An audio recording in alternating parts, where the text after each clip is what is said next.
Heart को तमाम जिस्म में खून को पहुंचाने के लिए जो ताकत खर्च करना पड़ती है, उस ताकत के नतीजे में रगों पर जो दबाव पड़ता है उसको ब्लड प्रेशर कहा जाता है।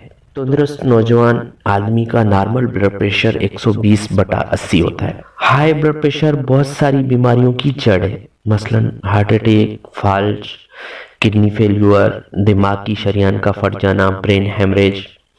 ऊपर वाला खून का दबाव सिस्टोलिक 131 से 140 और नीचे वाला खून का दबाव 90 तक हो और मरीज को और कोई बीमारी ना हो तो ऐसे मरीजों को वर्जिश करनी चाहिए और खाने पीने पे कंट्रोल करना चाहिए। और अगर वज़न ज़्यादा हो तो वज़न कम करें।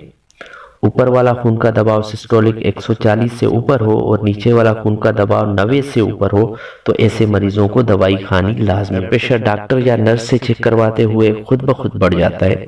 तिबी इस्लाम में इसे वाइट कोट ब्लड प्रेशर कहते हैं।